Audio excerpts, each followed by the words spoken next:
Terus kalau teman-teman pengen tentang Bu, saya pengen tentang misalnya sosial media deh Bu, atau ya sosial media Twitter gitu ya Bu ya, misalnya yang paling gampang, bisa gampang.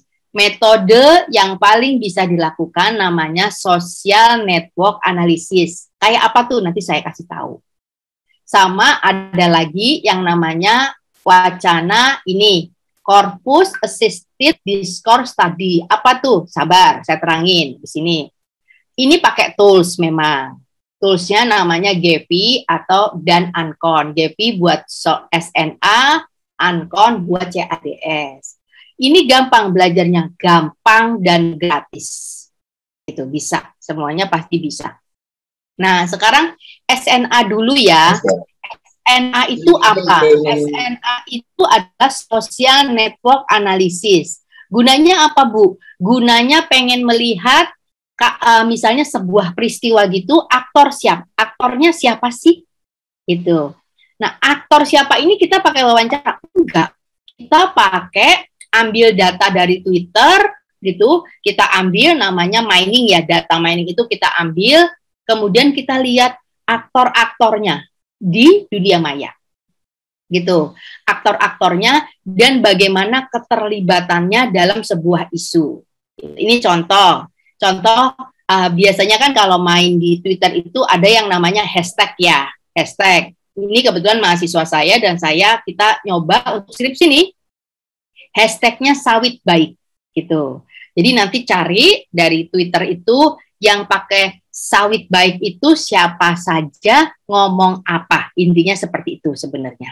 Jadi diambil nanti toolsnya namanya GEPI. Nah, ini bentuknya kayak apa? Bentuknya kayak gini. Jadi nanti dari isi Twitter itu kita klasifikasi, oh ternyata dari isi Twitter itu ada yang mengkritik pemerintah, ada yang advokasi, ada yang menjelaskan kenapa sih ada sawit baik, ada yang tentang hubungan masyarakat, atau ada yang tentang sharing pengetahuan. Kita hitung satu demi satu dari Twitter itu. Nah nanti ketahuan lah, nih kayak gini ada berapa ribu dan sebagainya itu. Kemudian dari tweet tadi itu kita bisa lihat siapa aktor utamanya. Dari mana taunya? Nanti nih bentuknya SNA gambar seperti ini. Kalau tahu Ismail Fahmi, biasanya dia suka mempraktekkan ini. Nah, ini Bapak Ibu dan adik-adik praja, ini namanya SNA, Social Network Analysis, yang semakin bunderan gede, semakin perannya paling kuat. Ini gunanya apa sih Bu sebenarnya? Gunanya penting. Misalnya teman-teman nanti jadi pejabat ya, dari IPDN jadi pejabat. Teman-teman mau menyalurkan bantuan bansos gitu. Harus tahu siapa aktor utamanya. Karena dari dia gitu nanti nyebar kemana saja. Kalau kita tahu siapa aktor utamanya, kita tahu persebarannya nanti itu, jadi bansosnya relatif bisa berhasil karena kita telah memegang orang-orang kunci di sini. Itu.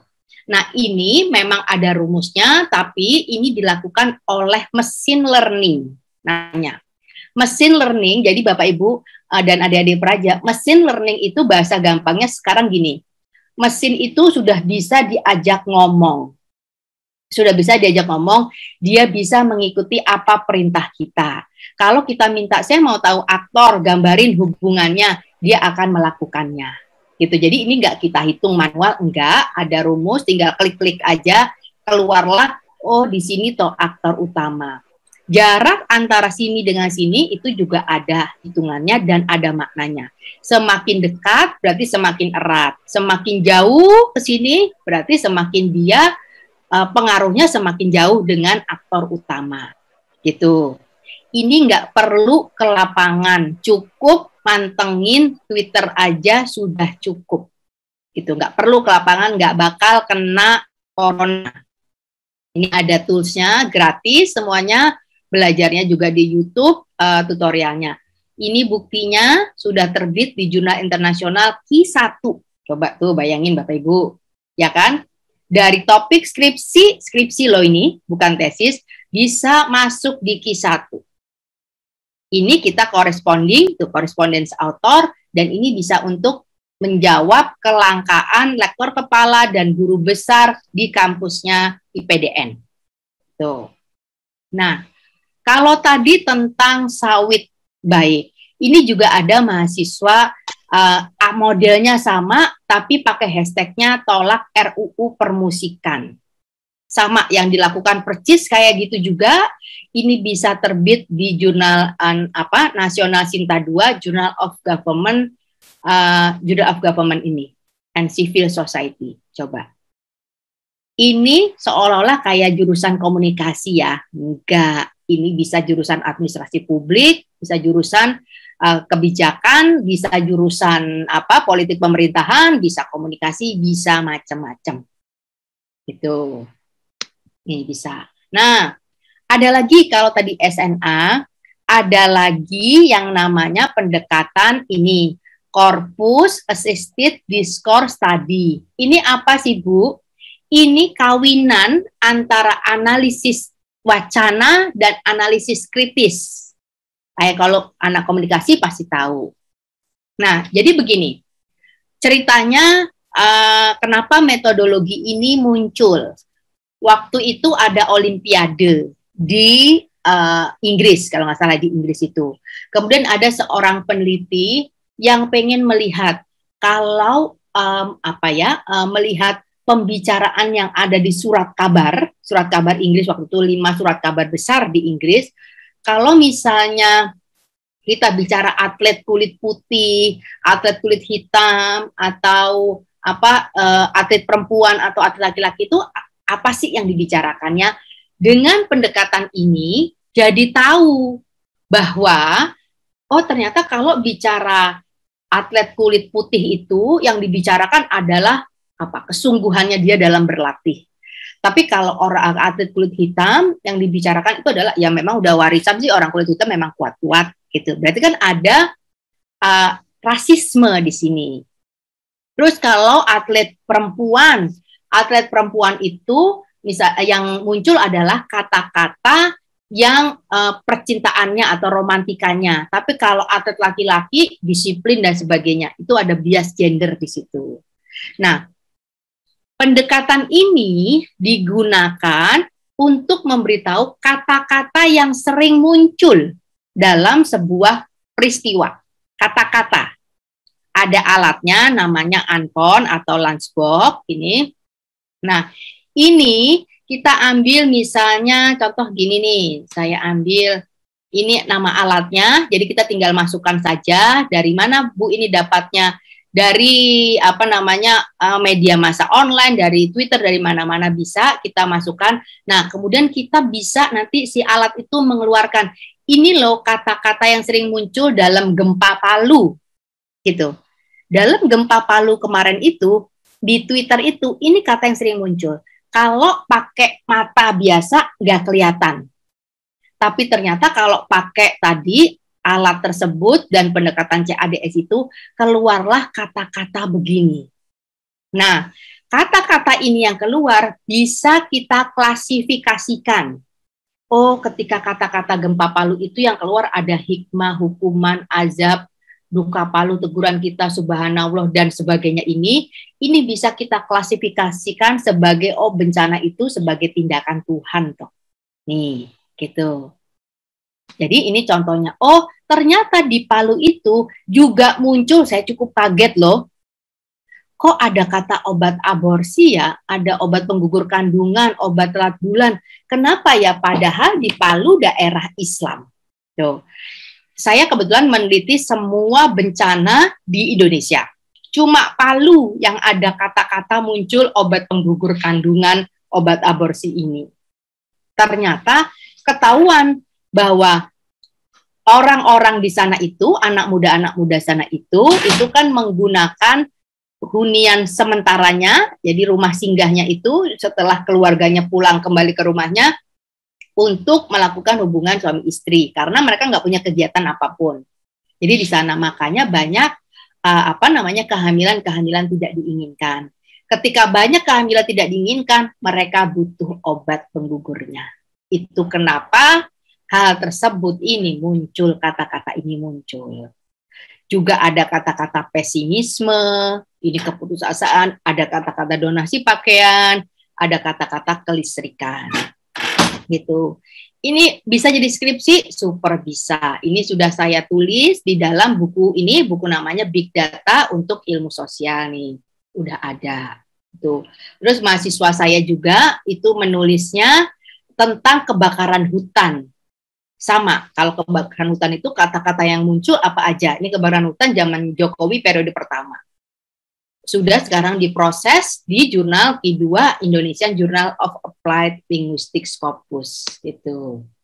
Terus dia ngomong bahwa ternyata kalau orang bicara di Twitter tentang kebakaran hutan itu ada yang bicara tentang reaksi warganya, keagamaan, komunikasi politik, bantuan pemerintah ataupun government respon. Ini wacana yang muncul. Ini bisa jadi skripsi atau tesis ide-ide dan ini laku di jurnal internasional apalagi nasional laku itu.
Kalau penulis kedua saja tidak bisa menggugurkan syarat untuk guru besar. Tapi kalau penulis kedua dan corresponding, kemudian melampirkan semua bukti korespondensinya, itu dianggap kalau peraturan PAK itu adalah setara dengan penulis pertama, gitu. Ibu mungkin penulis kedua saja, jadi belum bisa dipakai. Kalau corresponding ya memang balance juga sih antara penulis pertama dan kedua gitu loh, Bu. Iya, tapi kalau melihat dari topiknya itu lebih mengena ke saya dibandingkan dengan penulis pertama begitu, lebih ke bidang ilmu saya begitu. Dan kalau corresponding biasanya balance antara saya dengan penulis pertama begitu. Kita nggak lihat itunya, Bu, kita lihat di situ tertulisnya apa, kemudian buktinya mana gitu. Kita nggak lihat keilmuannya nih siapa yang cocok, nggak sampai situ. Oh iya. Ya, baik. Harus ada bukti, email-emailannya. Saya sih nanti bisa sih kasih contoh. Ada banyak bukti email-emailannya gitu. Ini kalau mau saya kemarin soalnya baru ngumpulin, kebetulan ini jadi ada begini nih bukti.